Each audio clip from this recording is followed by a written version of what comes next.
너희 안일한 여인들아 일어나 내 목소리를 들을지어다. 너희 염려 없는 딸들아 내 말에 귀를 기울일지어다.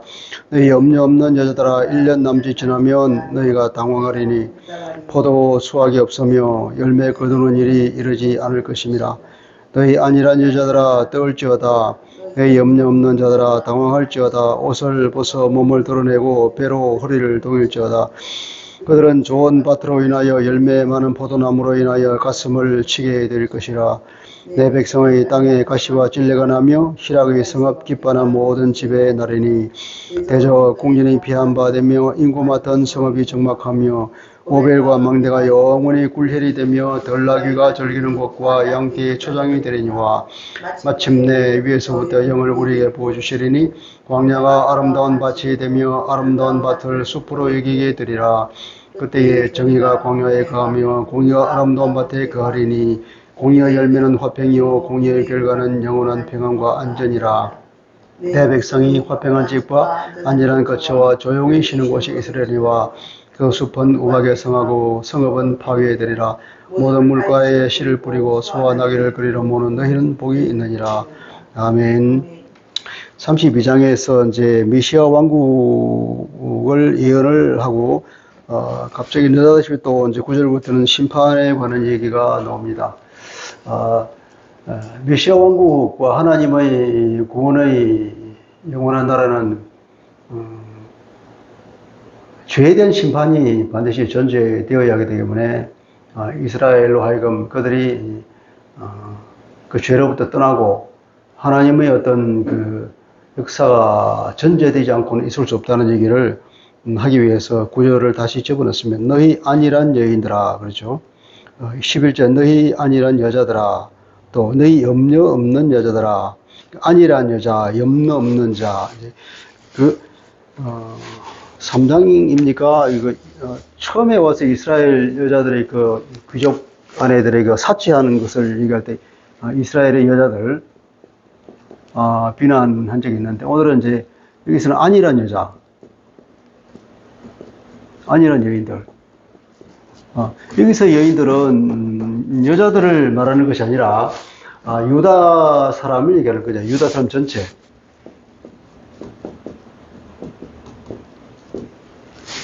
유다인 전체를 두고 언유적으로 말하고 있는 거죠. 너희 안일한 여인들아, 너희 염려 없는 여자들아, 너희 안일한 여자들아, 이렇게 여러 번 반복을 하고 있는 것은 이스라엘 사람들이 그렇게 죄를 짓고도 하나님의 말씀을 거부하고 살면서도 도무지 회개할 줄 모른다는 것입니다. 회개할 줄 모르고 아주 태평하게, 그죠? 태평하게 살고 있죠. 어쩌면 자아도취에 빠져 있는 것 같은, 뻔뻔하기 그지없는, 뻔뻔하고 자아도취에 빠져 있다. 이런 이스라엘. 그러니까 하나님을 무시하고 하나님을 떠났으면서도 불구하고 문제가 일어나도 자기들에게는 아무런 위험이 닥치지 않을 것이다. 우리는 애국에 가서 우리가 동맹을 맺었다. 강대국 애국에 붙었기 때문에 예전에 아시리아가 쳐들어오더라도 우리는 문제없다, 안전하다. 그러면서 옛날과 같은 방식의 삶을 여전히 살고 있다는 거예요. 죄에 대한 생각도 안 하고 회개할 생각도 안 하고 자기 사회가 얼마나 하나님의 공의와 사랑이 없는지, 약자를 얼마나 강자가 짓밟고 있는지 그런 것에 대한 개념이 없이 그냥 이대로 조사원이 하고 살고 있는 그 유다 국가 전체를 두고 하는 말이에요. 그 여자들아, 이런 안일한 여자, 염려 없이 아무 문제 없는 듯이 살고 있는 그 사람들아 보면 여기는 우리가 번역할 때 일어나 목소리를 들을지어다. 염려 없는 딸들아 내 말에 귀를 기울일지어다. 너희 염려 여자들아 이제 그렇게 11절에 떨지어다 말하고 있는데 본문의 인약서를 살리면 이렇게 말하기 염려 없이 사는 딸들이여 내 말에 제발 귀 좀 기울여 주세요. 제발 그런 말이 있는 겁니다. 하나님께서는 이사야의 입을 통하여서 그렇게 아주 완곡한 어조로 제발 이스라엘의 딸들이 아무 염려 없는 듯이 살고 있는 이스라엘의 딸들이여 제발 내 말에 귀 좀 기울여 주세요. 하나님의 말씀을 허락 안 들으니까 제발 내 말 좀 들으라고 그렇게 하소연하고 있는 하나님의 마음을 우리가 읽을 수가 있습니다. 그러니까 죄를 깨닫지도 못하고 심판이 있을 것이라고는 꿈에도 생각하지 않는 위기가 닥쳐와도 애굽이 있으니까 문제가 없다고 생각하는 그런 영적 감각이 없는 사람들을 말하고 있습니다.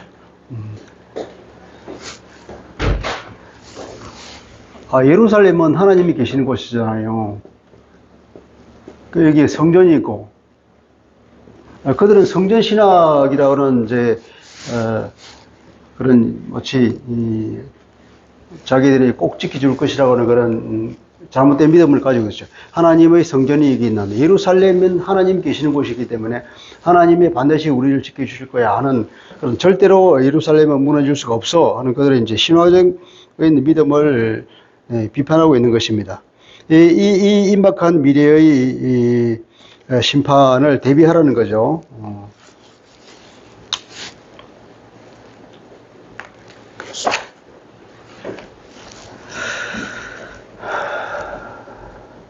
어쩌면 또 앞에 32장에 들어서 1절부터 6절까지 이제 메시아 왕국에 관한 메시아 왕국에 관한 예언을 했는데 이 예언을 이제 믿을 수가 없는 거죠. 사실을 믿을 수 없는 거죠. 이 믿을 수 없는 이 메시아 왕국을 선포하고 나서 이 말의 신빙성,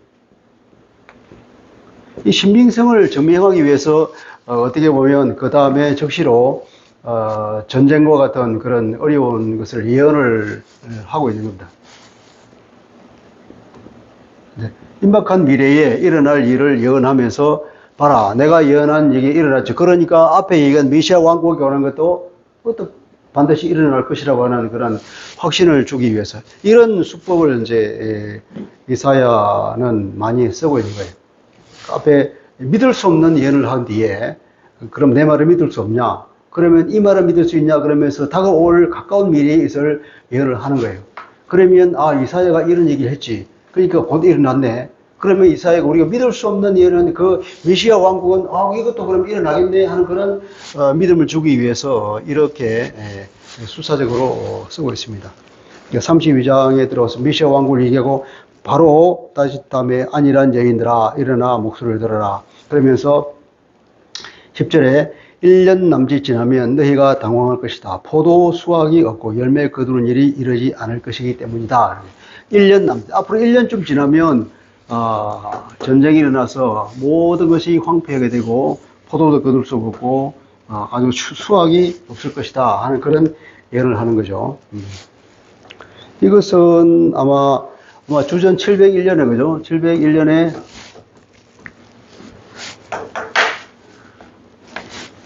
이사야 히스기야 시대에 아수르의 침공을 두고 하는 얘기가 돼. 이 얘기는 나중에 36장부터 나오는 얘기잖아요. 그러니까 이제 이 전체가 1장부터 39장까지가 아하스와 히스기야 이 왕들에 관한 얘기, 왕의 시대에 주로 예언하고 주로 일어났던 그것을 역사적 배경으로 삼으면서 얘기가 나오고 예언이 일어나는 것입니다. 그래서 이 701년에 일어날 이 일을 이제 우리가 생각해 보면 되겠죠. 역사적으로. 이 당시에는 이 사람은 몰랐겠지만 너희 안일한 여자라 떨지어다. 일어나 벌벌 떨 것이다고. 너희 염려 없는 자라 당황할지어다. 놀라고 당하고 전혀 생각지도 않은 일이 일어날 거라는 거야. 옷을 벗어 몸을 드러내고 배로 허리를 동을지. 이것은 이스라엘 사람들의 극한의 어떤 위기가 닥쳤을 때 그들의 슬픔과 놀람을 표현하는 그들의 어떤 방식입니다. 여자들도 옷을 벗어 몸을 드러내고 배로 허리를 동이고 그 슬픔을 표현하는 방법입니다. 그들은 좋은 밭으로 인하여 열매 많은 포도나무로 인하여 좋은 밭 때문에 혹은 열매 많은 포도 때문에 가슴을 치게 될 것이다. 생략된 게 있겠죠. 좋은 밭, 포도나무. 좋은 밭과 좋은 포도나무가 그것 때문에가 아니라 좋은 밭임에도 불구하고 그리고 좋은 포도나무에도 불구하고 아무 수확이 없어. 그러니까 수확이 없는 것 때문에 이제 가슴을 치게 될 것이다. 13절 내 백성의 땅에 가시와 찔레가 나며 정령 너희의 성읍 기뻐하는 모든 집에 그 가시와 찔레가 그러는 것은 가시, 찔레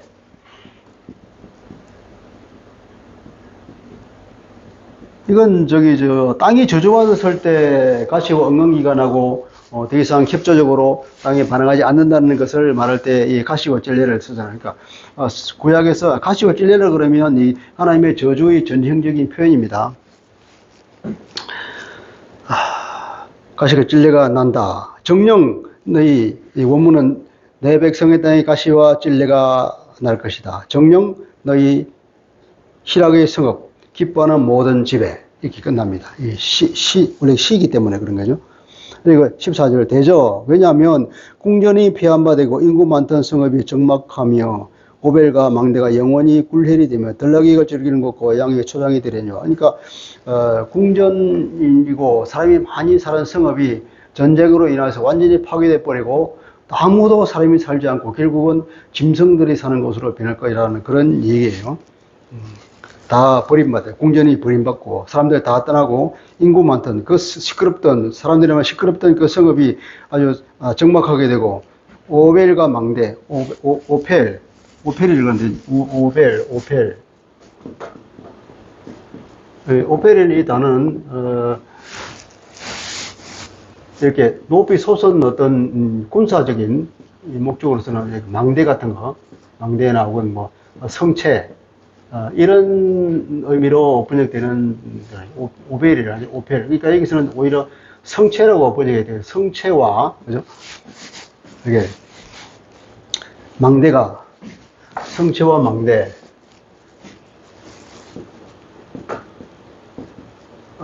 그 땅을 지키기 위해서, 성을 만들고, 망대를 세우고 하는 그런 것들이 다 허물어져서 거의 황폐화되어서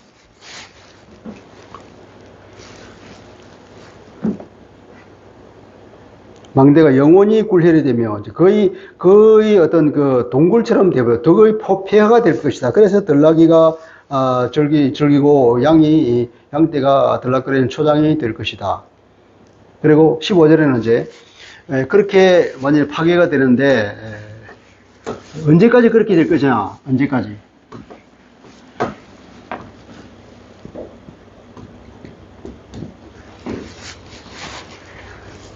이런 얘기 많이 하죠. 그 파괴가 이룰 때 언제까지 그렇게 될 것입니까? 그건 언제까지냐? 하나님이 다시 돌보는 그때까지. 마침내라고 번역했는데, 이제, 뭐뭐까지, 마침내가 아니라, 원문에 아니라 뭐뭐까지. 언제까지 하나님께서, 그죠? 위에서부터 하나님의 영을 우리에게 부어주실 때까지. 성령이 이곳에 내려오시는 그때까지. 이게 1차적으로는 우리가 신약시대에 오순절로 성취가 됐죠. 그죠? 1차적으로. 나중에는 예수님의 재림으로 완전히 이루어지겠지만, 어쨌든, 위에서부터 영이 이게 루아하거든요. 루아하. 왜 아담을 짓고 나서 그 코에다가 하나님의 생기, 이 루아하, 바람이라는 바람. 아담 코에다가 바람을 불어넣었더니 살아있는 존재가 됐다. 이 루아하를 하나님의 영을 하나님 우리에게 보여주실 때가 있을 것이다. 그때까지 이 황폐가 계속될 것이다. 아름다운 밭들 이건 마침내 위에서부터 영을 우리에게 부어주시리니 이제 광야가 아름다운 밭이 되고 아름다운 밭을 숲으로 이기게 될 것이다. 광야가 이게 역전이 일어나죠. 이게 하나님의 영이 내려올 그때는 이제 역전이 일어나서 회복이 이루어지는 겁니다.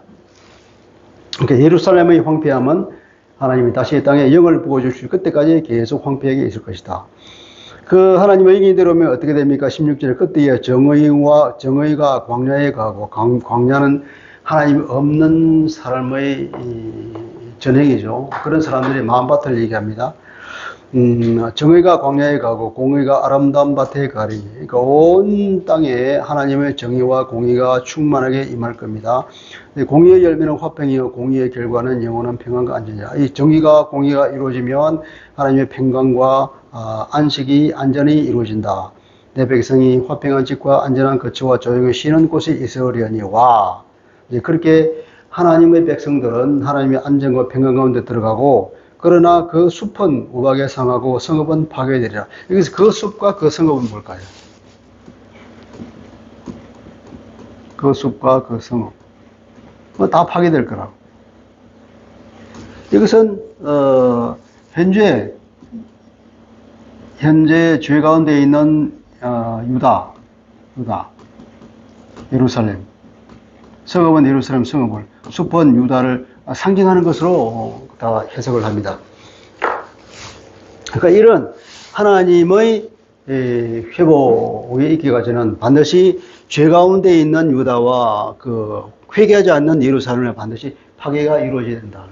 그 파괴가 이루어지지 않고는 하나님을 거부하고 하나님을 떠난 것이 회복되지 않고는 하나님의 나라는 이루어질 수 없다 하는 얘기입니다. 그리고 모든 물가에 씨를 뿌리고 소와 나귀를 그리러 모으는 너희는 복이 있느니라. 이건 종말론적인 축복을 어떤 목가적인 노래로 얘기하고 있죠. 농업을 빗대어서 종말론적인 축복을 말하고 있습니다. 자, 여기서 우리가 안일한 여인들에 대한 하나님의 그 경고가 있죠. 그걸 보면 죄를 짓고 있으면서도 자기가 죄 가운데 있는지 모르고, 그 사회가 엉망이 된데도 불구하고 그 사회가 제대로 굴러가고 있다고 착각하고 있는, 오늘날 우리도 마찬가지죠. 현재의 우리도, 그죠? 현재 우리가 신앙생활, 한국교회가 잘 문제없이 하나님 앞에 기능을 하고 있는가? 그러면 나는 내 개인의 신앙은 하나님 앞에 지금 제대로 서고 있는가를 우리가 돌아봐야 한다는 거죠. 이게 뭐냐면 이제 우리가 살아가면서 그냥 아무런 어떤 위기 의식이 없이, 문제 의식, 위기나 문제, 이런 위기 의식이나 문제 의식 없이 사는 것이 나중에 큰 위기를 초래할 수 있다는 거죠. 그러니까 우리가 항상 일정한 뭡니까 이게 긴장을 가져야 돼요. 긴장. 모든 삶에는 긴장이 필요하고, 우리 신앙생활도 마찬가지로 나름의 긴장이 필요합니다. 이 위기의식과 문제의식을 가지고 늘 우리를 돌아보고, 잘못된 것이 있으면, 고쳐 나가야 하는 것이 필요한 거죠. 교회도 마찬가지로 교회가 항상 종교 개혁을 했잖아요. 그러면 이제 개혁주의라고 하는 교회는 뭐냐면은, 개혁교회는 항상 개혁해야 된다. 그러면, 종교 개혁을 하고, 또 개혁을 하고, 또 개혁을 그렇게 말하는 것이 아니라, 인간의 교회는 항상, 나락으로 떨어진단 말이에요. 항상 타락하고, 잘못되고, 떨어지면 다시 또 개혁해서 원리로 돌아가야 되고, 돌아가다 보면 또 떨어져. 그럼 또 돌아가야 되고, 이게 말이에요. 항상 개혁해야 된다는 것은, 계속 떨어질 것이기 때문에, 계속 돌아갈 필요가 있다는 거예요. 종교는 항상 개혁돼야 된다. 우리가 잘못되고 있는, 우리의 신앙이 잘못되고 있지 않은가? 우리의 교회가 잘못되고 있지 않은가? 한국교회 전체가 지금 방향이 틀렸지 않은가? 그걸 돌아보면서 개혁해야 돼, 개혁. 하나마다 개혁해야 되고, 그리고 위기의식과 문제의식을 가지고 돌아봐야 된다는 거예요.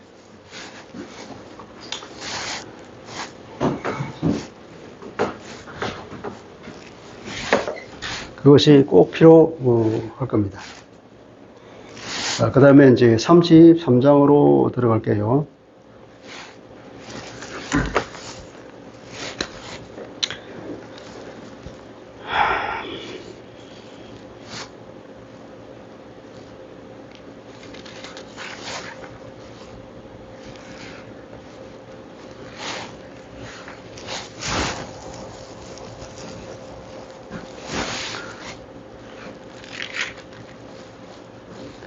(28장부터) (35장까지는) 그 화이슬진저, 화와 심판에 관한, 회복에 관한 것이 계속 이제 화를 선언하고, 또 심판이 있고, 그리고 또 회복을 선언하고, 그런 것이 이제 반복되고, 이거 뭐 나사랭처럼 계속 이렇게 이제 하고 있는데, 항상 화이슬진저 할 때는 항상 유다에 대해서 화일신자 그랬는데, 오늘 여기 이제 마지막, 6번째 화를 보면, 너 학대를 당하지 아니하고도 학대하며 속이고도 속임을 당하지 아니하는 자여 화 있을진저. 여기서는 이때는 누구라면 여기서 학대하고 속이고 학대는 압제한다는 거예요.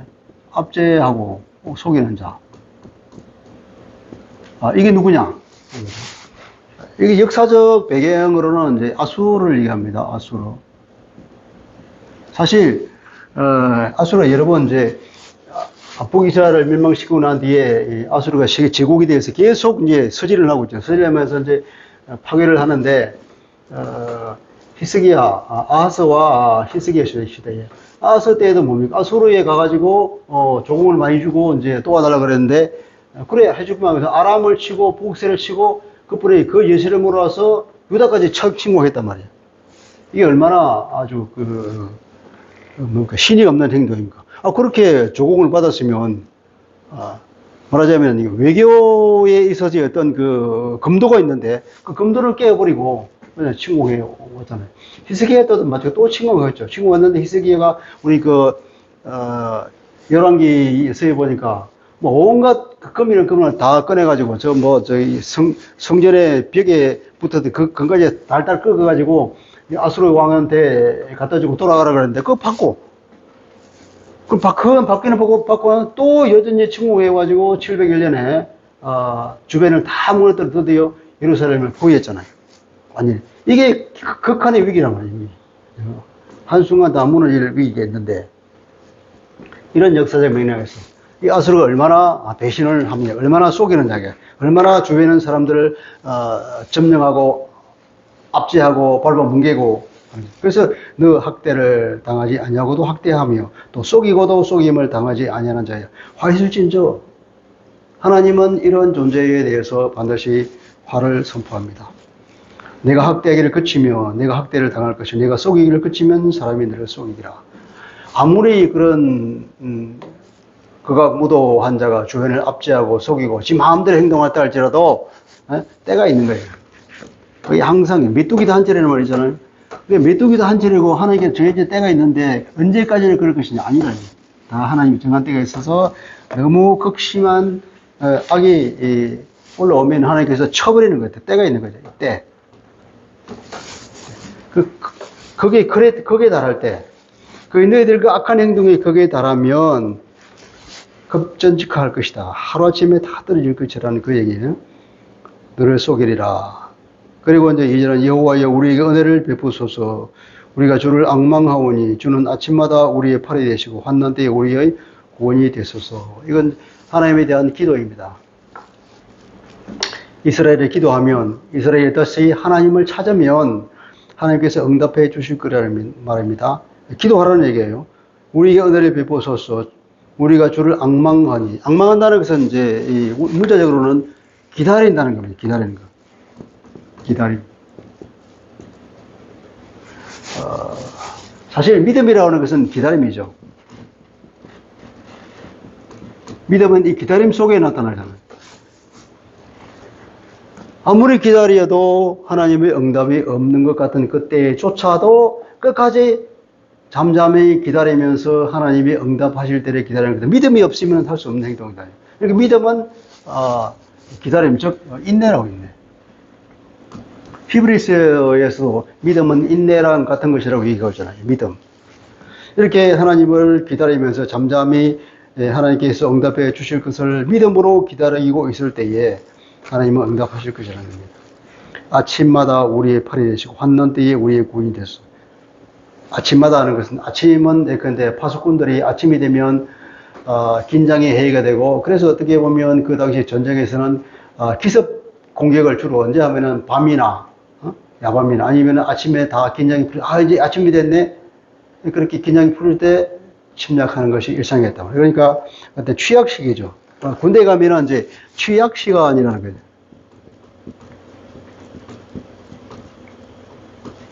사람에게도 있어요. 취약 사병, 취약 시간대, 취약한 장소, 적으로부터 쉽게 뚫릴 수 있는 곳, 적으로부터 쉽게 공격받을 수 있는 그런 위험한 시간. 취약 시간이 아침 시간이라는 거죠. 환난에 대해 우리의 구원이 되소서. 그러면 주님께서 응답하십니다.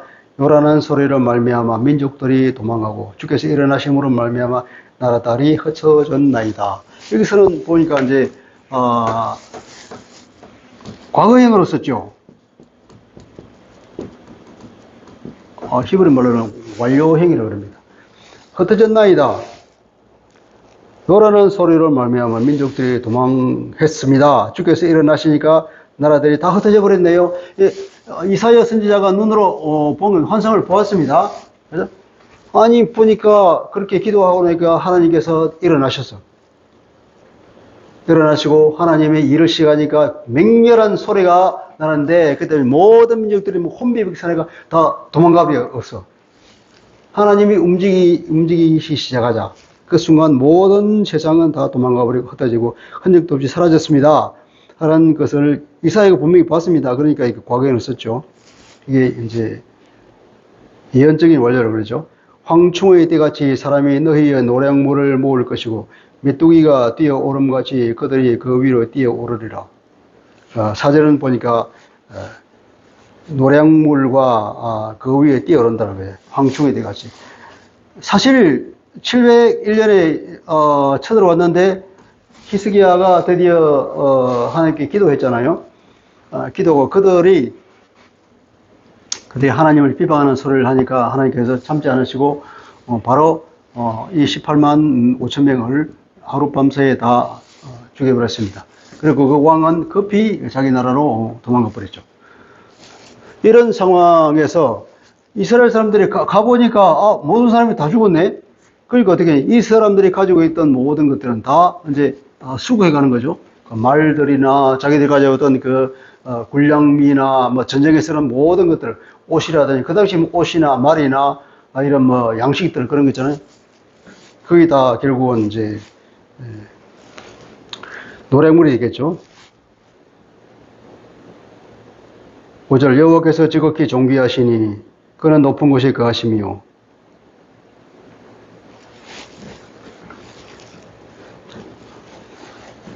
여호와께서 지극히 존귀하시다. 왜냐하면 그분은 높은 곳에 거하시고 정의와 공의를 온 시온에 충만하게 하실 것입니다. 하나님은 높은 곳에 계셔. 네? 하나님께 높은 곳에 거하시기 때문에 그분은 지극히 존귀하십니다. 그리고 그분은 이제 정의와 공의를 시온에 충만하게 하실 것입니다. 하나님께서 그 기도에 응답하시고 그들을 쫓아내시고 시온의 정의와 공의가 충만한 나라를 다시금 회복시켜 주신다. 하나님의 어떤 종말론적인 구원을 이루십니다. 하나님의 정의와 공의가 이 시온에 충만하게 임할 것입니다. 하나님은 높은 곳에 계셔 지극히 높으신 분입니다. 존귀하신 하나님께서 시온에 하나님의 공의와 사랑을 확 부어주십니다. 하나님의 나라가 이 땅에 임하는 거죠. 그죠? 하나님의 나라가 이 땅에 임하게 하오시며 우리의 주기도문에 나오는 것. 그것이 이제 실행이 될 것입니다. 내 시대에 평안함이 있고 구원과 지혜와 지식이 풍성할 것이며 여호와를 경외함이 내 보배니라. 내 시대, 너희 시대, 너희 때에. 너희 때 시온이죠. 시온의 때. 때는 특별한 때를 얘기합니다. 하나님의 정의와 공의가 이거 부어질 때, 그때에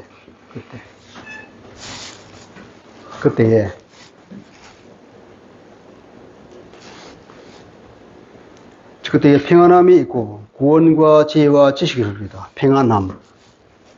평안함이라고 그랬는데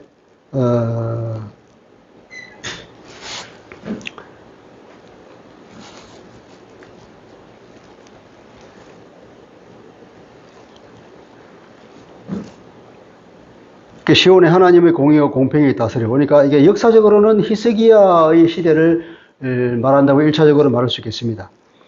2차적으로는 신약시대의 교회의 시대가 열렸고 맨 마지막에는 이제 주님의 재림의 시대를 말하겠지만 역사적으로는 그런 군데군데의 어떤 부분적인 성취가 있다고 볼 수 있겠죠.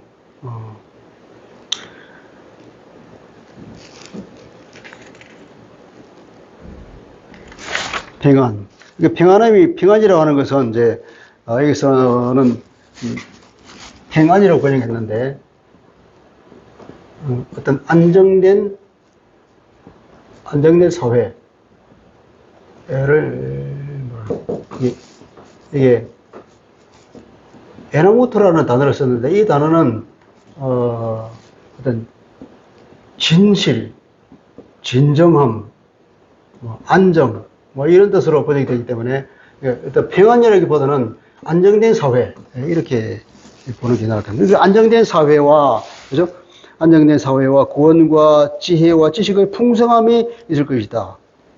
하나님께서 완전히 회복시켜주는 메시아 왕국에는 그런 것이 있을 것이다. 그리고 이것을 누릴 수 있는 방법이 뭐냐? 여호와를 경외하는 것이다. 여호와를 경외함이 내 보배이다. 보배. 여호와를 경외함. 여호와를 경외하는 것이 그 보배다. 이걸 뭐냐면 이제 사실 이게 보배라고 해서 보관소 혹은 보물 이런 것으로 번역되거든요. 여호와를 경외하는 것이 보물이다. 여호와를 경외하는 것이 보관소다. 이렇게 NIV 성경을 보니까 이걸 키라고 합니다. 여호와를 경외하는 것이 그것을 이 모든 것을 얻는데 아주 키가 되는 것이다. 그 문을 이런 평안한 사회와 지혜와 지식과 구원이 들어있는 그 창고문을 여는 열쇠가 뭐냐? 그 열쇠가 바로 이 하나님을 경외하는 것이다. 혹은 여호와를 경외하는 것이야말로 이 모든 보물을 다 쌓아놓은 그 보관소와 같은 것이다. 예? 우리가 의미를 따라오죠. 이런 것을 얻기 위해서는 뭐냐? 하나님을 경외함. 하나님을 경외함으로 이것들을 얻을 수 있는 핵심 요건이란 말이죠. 자, 그 다음 이제 7절부터 보라, 그들의 용사가 밖에서 부르짖으며 평화의 사신들의 설피에 곡하며 다루가 황폐하여 행인이 끊어지고 대적이 조약을 파하고 성읍을 멸하시며 사람을 생각하지 아니하고 땅이 슬퍼하고, 그죠? 그리고 끝까지 갈멜은 나뭇잎을 떨어뜨린다. 이것은 전쟁으로 인해서 모든 국토가 다 황폐하고 유린되는 것을 표현한 것이라고 봅니다.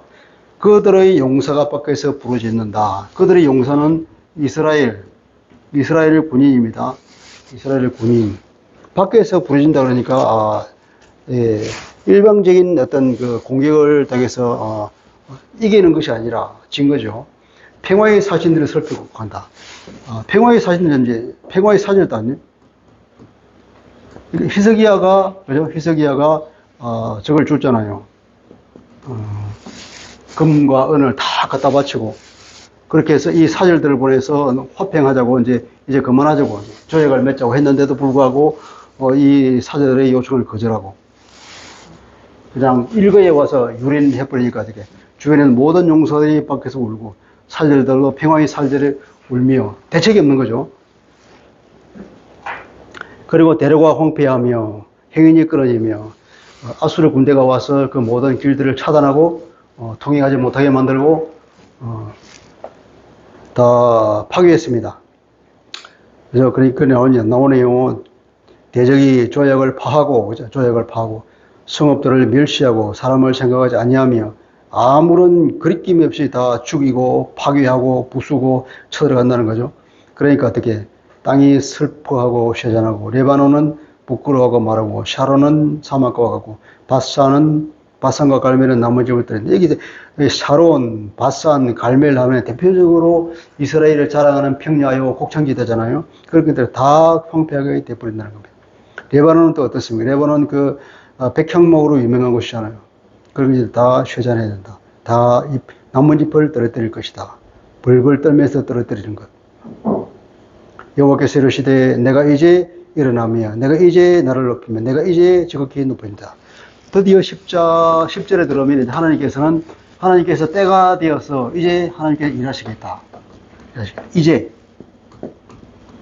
이제를 말을 3번 반복하고 있죠. 내가 이제 드디어 지금까지 참았는데 이뤘을 것이다. 하나님의 계획을 이루실 것이다. 하나님의 심판을 단행할 것이라는 거예요. 하나님께서 그렇게 일어나시니까 어떤 일이 일어납니까? 11절 너희가 겨를 잉태하고 짚을 해산할 것이다. 겨는 껍데기잖아요. 껍데기를 잉태했으니까 지푸라기 아무것도 아닌 것을 해산하겠죠. 이건 이스라엘을 두고 하는 거예요. 유다. 하나님 없는 삶을 살고 애굽에 내려가서 그들과 명령을 맺고 하는 그런 것들은 아무런 의미 없는 것으로 끝날 것이다. 그들이 아무런 도움이 되지 않을 것이다. 그들이 첫째 그런 일이 일어날 것이다. 하나님 없는 삶을 살았던 결과가 무엇인가를 분명히 보게 될 것이다. 지푸라기를 낳을 것이다. 두 번째, 하나님이 일어나실 때. 또 우리가 너희의 호흡은 불이 되어 너희를 삼킬 것이다. 그 죄가 스스로를 죽일 것이다. 죄는 부메랑이 되어서 결국 나를 죽일 것이다. 그런 일이 일어날 것입니다. 민족들은 불에 굽는 횃돌과 같고 잘라서 불에 사르는 가시나무 같으리라. 심판.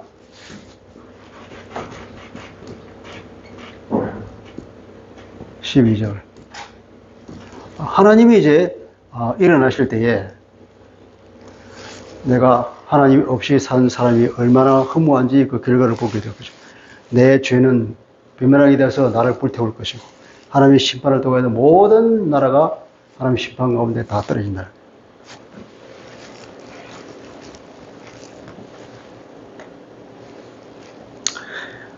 그리고 너희 먼데 있는 자들아 다 내가 행한 것들을 들어. 먼데 있는 자는 이방인을 말하겠죠. 너희 가까이 있는 자들아, 이런 유다를 말하겠죠.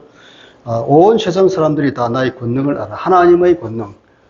하나님의 권능 우리가 출애굽 때에 뭐 다 보았지 않습니까? 그런 하나님의 권능.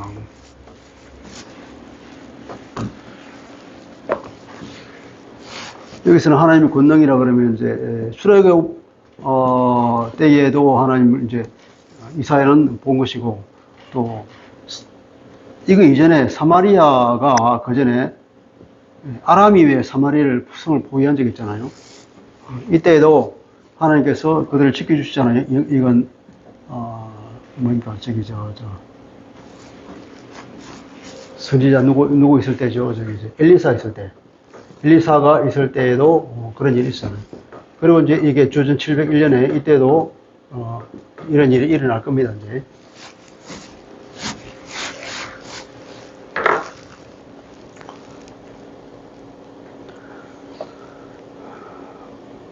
(14절)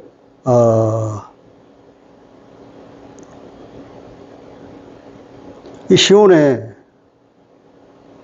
하나님께서 이 시온에 그런 은혜를 베푸시는데, 그 시온에서는 사람들은 그런 것 같으냐? 시온의 죄인들이 두려워하고 경건하지 아니한 자들은 떨며 이르기를 우리 중에 누가 삼키는 불과 함께 거하고 우리 중에 누가 영령이 타는 것과 함께 거하리요. 삼키는 불과 영령이 타는 것은 구약에서 제사 지낼 때 항상 불타오르는 이 번제의 단을 연상하는 거죠. 하나님의 임재입니다. 죄인들은 있을 수가 없다는 겁니다.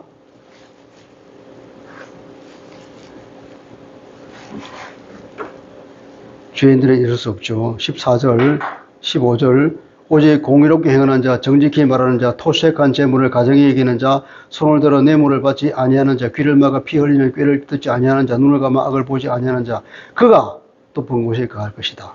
견고한 바위가 그 요새가 되고 그 양식은 공급되고 그 물은 끊이지 아니할 것이다. 하나님의 공격과 그것이 있을 것이라는 거예요. 14절부터 16절까지는 이 시온에 사는 하나님의 백성들, 여기는 죄인은 여기에 있을 수 없다는 거죠. 우리가 여기서 보면 이제 우리 귀를 눈을 감고 귀를 막아버리고, 손도 손을 흔든다는, 손을 떨어서 뇌물에서 손이 떨려서 뇌물을 못 받아. 우리가 이제 이 눈과 귀를 눈과 귀는 뭐 이게 우리에게 들어오는 그 외부 정보가 들어오는 것이잖아요. 이게 정보 들어오는 것이잖아요. 이걸 잘 컨트롤해야 돼요. 아무거나 보고 아무거나 들으면 이것이 이 나쁜 정보들이 내 속에 들어와서 집을 치거든. 그러면 이게 여기서 나오는 게 아웃풋이 죄가 나올 거잖아요. 이걸 항상 잘 돼요. 보지 말아야 할 것을 보지 말아야 되고, 듣지 말아야 할 것을 듣지 말아야 돼. 귀를 막아버리고, 눈을 감아버리고, 그죠? 이런 뇌물이 올 때 손이 떨어져서 받지 못하고, 이런 일이 있어야, 그런 자만이, 그렇게 정직한 사람, 하나님 공의와 사랑 가운데 사람들만이 하나님께서 나중에 오시는 시온, 그 시온에 살 수 있는 사람이 된다는 거예요. 그렇지 못한 사람은 있을 수가 없는 곳이 하나님의 임재가 있는 곳입니다. 시간이 많이 갔으니까 오늘 여기까지 하죠. 17절부터 24절까지는 다음에 하겠습니다. 자, 기도하겠습니다. 그러하신 아버지, 오늘도 이사야 선지자를 통하여서 심판과 궁극적인 하나님 회복을 위해서는 또 반드시 죄에 대한 심판이 전제가 되어야 된다는 것을 우리에게 말씀하고 있습니다. 그리고 우리가 이스라엘의 안일한, 유다의 안일한 여인들을 책망하는 주님의 말씀을 듣습니다. 오늘 우리에게 들 수 있는 동일한 책망의 말씀이라는 것을 알고 우리가 스스로를 돌아보게 되기를 원합니다. 하나님, 우리가